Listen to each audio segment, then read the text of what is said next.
right, let's get into the rest of this. We'll start off at the impeachment. We'll get to that graph in a minute. But there was I got to dig more into that.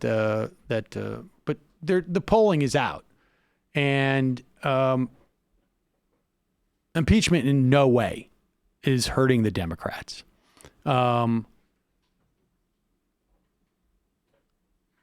If anything, it's helping slightly from a political standpoint. There was an attempt by this, you know what? I wanted to pull this and we don't have it. I think maybe we pulled it last time by this guy, Pasquale. He is, Brad Pasquale or something to that effect. I think he's Trump's campaign manager. And he was talking about I think it was an Oklahoma Democrat. I can't remember her name off the top of my head now. And he was trying to show polling that impeachment was hurting her. Impeachment was actually rating better in her district than she was. And everybody on Twitter who follows this guy, who are campaign professionals, are going, dude, what are you doing? You just tweeted out internals that show that impeachment's helping her. But nevertheless, this narrative remains. We'll talk more about it in a moment. But here is Steve Castor. Like I say, to really get the gist of what the Democrats presented today, you need to watch the whole thing. To get the gist of what the Republicans were doing, you basically, and we could play some random attempt to interrupt the proceedings. Oh, we should also play the InfoWars guy. Let's find that as well. But here is Steve Castor. He is the attorney for the Republicans showing up at the hearings for some reason with, is that a Whole Foods bag? Let's see what it is. Or is it a Price Chopper? It looks like maybe it's a Hannaford. I've gone... No, come on. Is that his lunch? Come on. Are we to believe that this guy's showing up with that? I don't buy it. I really don't buy it.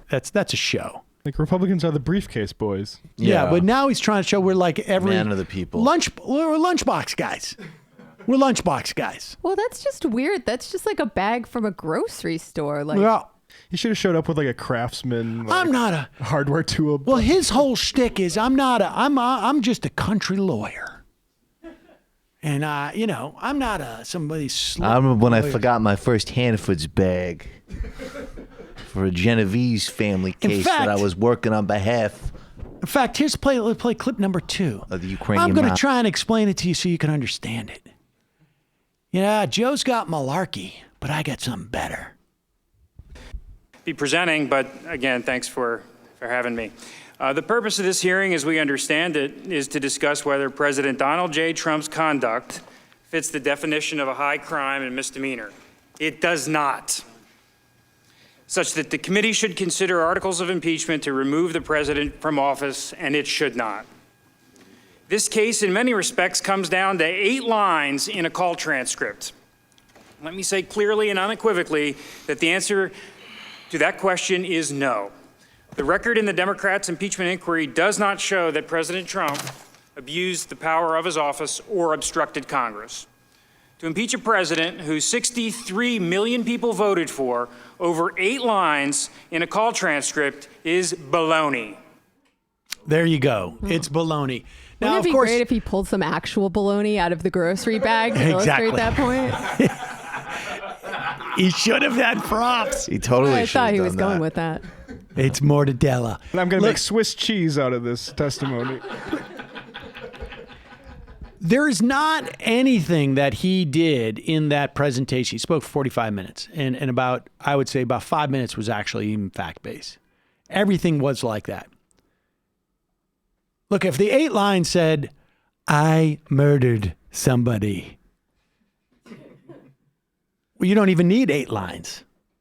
Right? The number of lines in that transcript, and of course it's not about the transcript. They had over a dozen witnesses who came in and testified about something that was far greater than that. That was just the first piece of evidence that made it clear there's something wrong here. That was just the first thing that triggered the investigations from the whistleblower. The whistleblower report and the subsequent beginning launching of a House Intelligence Committee investigation were what got Donald Trump to release the aid. But that clip is what you're going to see on Fox News tonight, if you haven't seen it already. They just needed stuff to present for their alt narrative. And they got it. They got it. Do we have the InfoWars guy?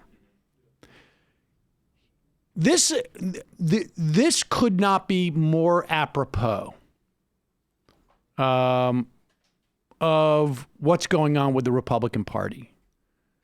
There was a protest by a young man whose name was Owen Schroyer. Owen is Alex Jones's sidekick. Nothing could be more appropriate than hear from this guy defending the president the day after the New York Times releases its piece written by a former producer at InfoWars telling the story about how they made stuff up at that show on a regular basis. Also, that it turns out that it appears, according to this story, that Alex Jones is a lunatic who has a massive drinking problem and is basically, sort of like has a sort of a very abusive. I'm going to be looking at it for managerial tips, actually, around these parts. Oh, you don't need to. Tomorrow's news today. There you go. But here is Owen Schroyer interrupting the beginning proceedings of the impeachment hearing. Perfect person to do this. It's perfectly consistent with the Republican perspective on all of this. Order in the room. Order in the room. Order in the committee room. We voted for Donald Trump, and they're simply removing it because they don't like it. Americans are sick of your impeachment scandal. They're sick of the Democrat treason. We know who committed the crime, and it wasn't Trump. Trump is innocent. Trump is innocent. Exactly. Thank you. The only thing I would tell you is that guy was dressed impeccably, and that I think is, clean for Gene. I think that's a good move. Beyond that, I would say no. Here's Trump's approval rating under impeachment. Like I say, we know that in terms of House members who have voted for this, impeachment appears, at least according, if we're to believe Trump's campaign manager, accidentally, that it is in many places actually doing better than the actual Democratic candidates who are looking to win re-election. But here is, you can see where do you support or oppose impeaching Donald Trump? Basically, these trend lines flipped when Pelosi announced the impeachment and have basically remained more or less static. I'm surprised Amash's call. I mean, maybe not surprised, but that seemed to move the needle a little bit. I mean, maybe combined with Warren and the end of the Mueller investigation. Yeah, I think when Amash did, it basically said, like, this is, I mean, that is the value of even one person coming out and saying it. It pierces a certain bubble. Now, it would have been more effective if he remained a Republican, but he had his own brand to have to deal with. You'll recall the Mueller testimony happened after Amash called for impeachment. Do they break it down by party as well? They do in the civics thing. And it is split, I think, in terms of independence. This is from the civics, CIVIQS poll. Let's see here. I'll go to parties. It's like if I had to guess, I'd say that it breaks down along roughly partisan lines. Well, yes, and independents are largely split. You have all respondents, 51% oppose. In terms of, let's see if I can get these.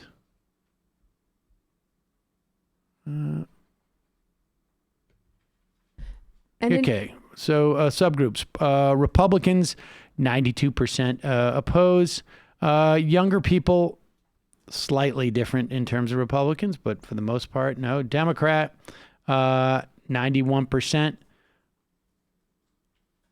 of Democrats support. Non-college graduate, college graduate, more or less the same. Everybody right up there. Independents, more or less statistically the same. 47 support, 48 oppose. We know that right-leaning people identify as independent more often than not.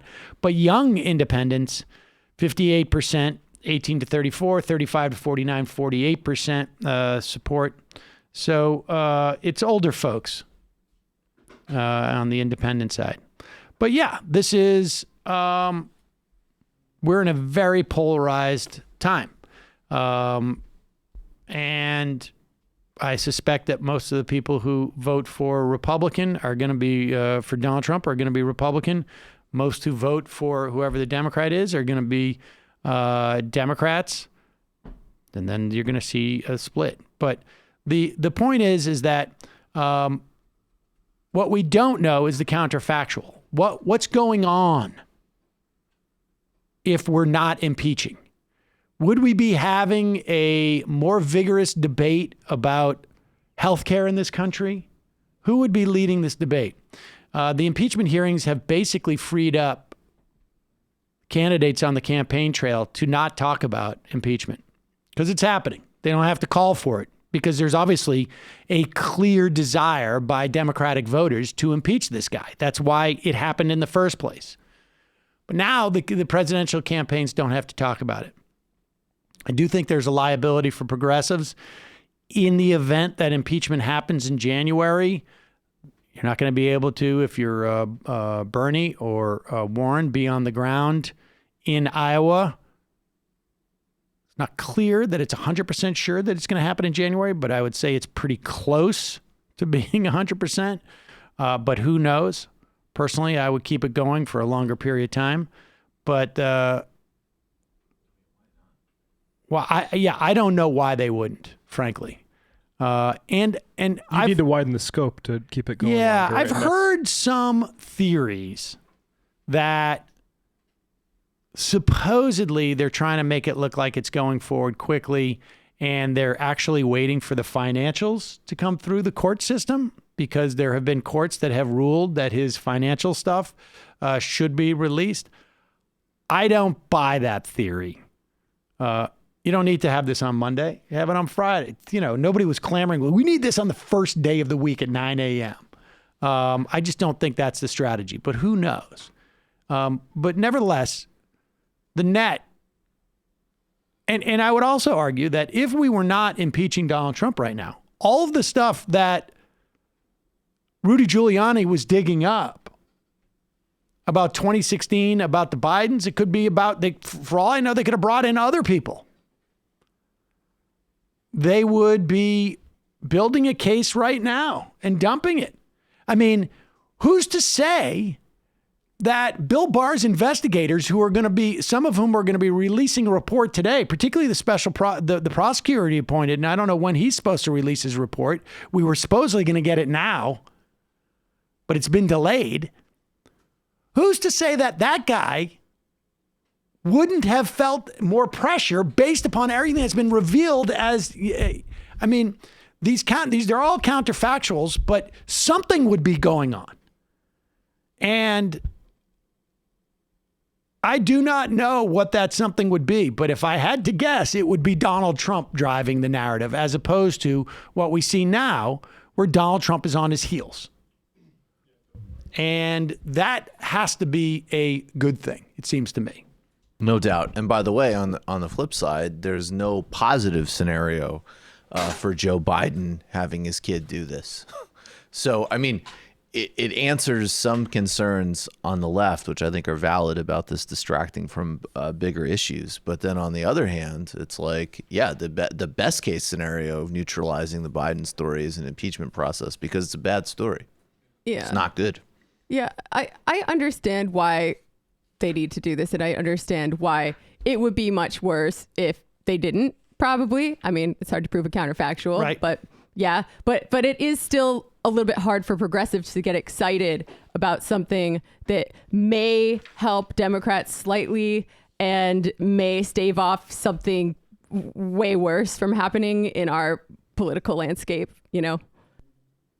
But I get it. I'm progressive. I'm pretty excited about it, but I can understand why some people, it's just not their like bag. The outcome is that something way worse didn't happen versus. Well, and I would also argue that it's going to be very, very helpful in the context of the Senate. I mean, it is, if the Democrats take the Senate, unless they take it by sort of like ungodly, surprising margins, I think it's going to be quite clear that this impeachment vote, Susan Collins, where there is 60% desire, maybe more, to impeach Donald Trump in Maine, for instance. I mean, if you just go down the list. In fact, here this has she in particular is screwed. well.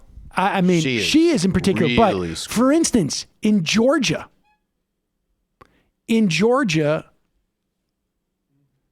55% support impeachment. Georgia's a lean blue state without voter suppression. Now, that is why Collins was not made the acting senator. Like, they don't want anybody in Congress who's gonna, they're gonna have to have a new senator. She's gonna go in there and she's gonna take that vote. I'm sorry, wait, that's independent. I believe it's 50-50. Hold on one second. Apologies. That did But you seem mean a little 60% among independents?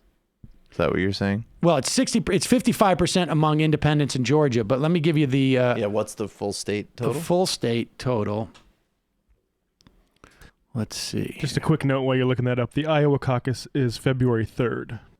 Oh, wow. Okay. Yep. So it's a little bit, I'm sorry. Yeah. So it's closer to 50-50 in Georgia. 48 support, 49 oppose.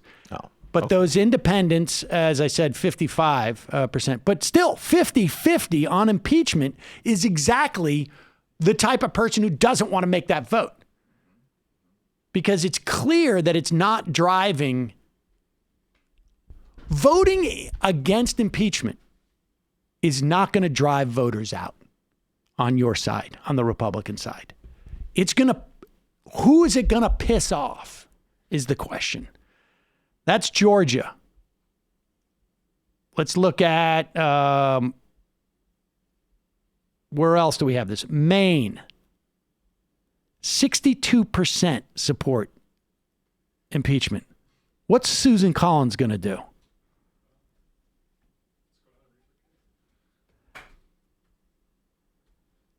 Let's look at North Carolina. Again, 48% support, 49% oppose. That is a very scary place for Tom Tillis to be in.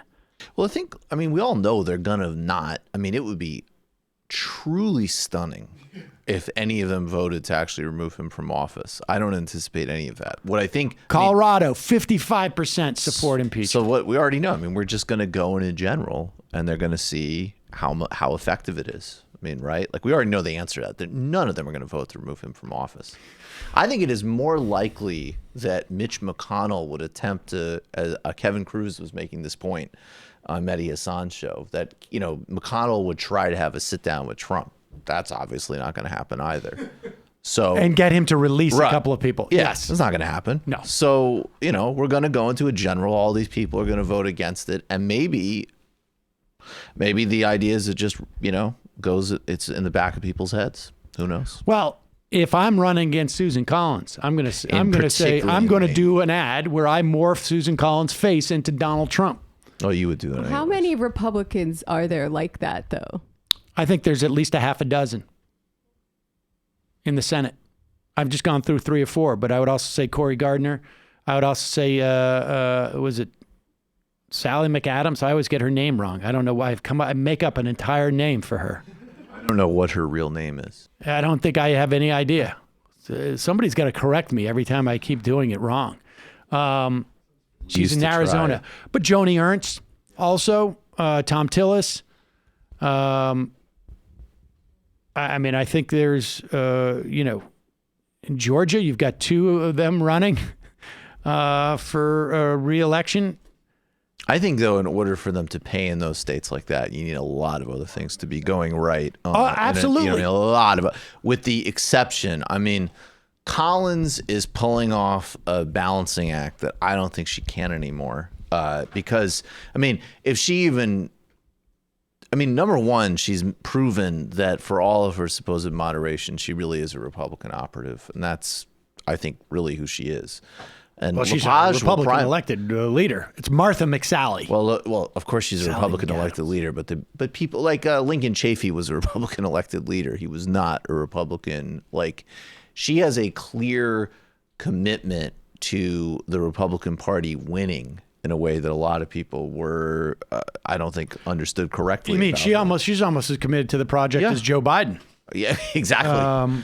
But if she does anything, Lepage will primary her and destroy her. That's the thing with Maine, is that Maine is particularly weird because it's legitimately a slightly blue state. But it's not like the rest of like the New England Republican Party, which doesn't send people nationally anymore, but can still elect like these random like Republicans that don't exist anywhere else in the country to be governors in Vermont or Massachusetts. It's not only hard right, I would say it's anticipatory hard right.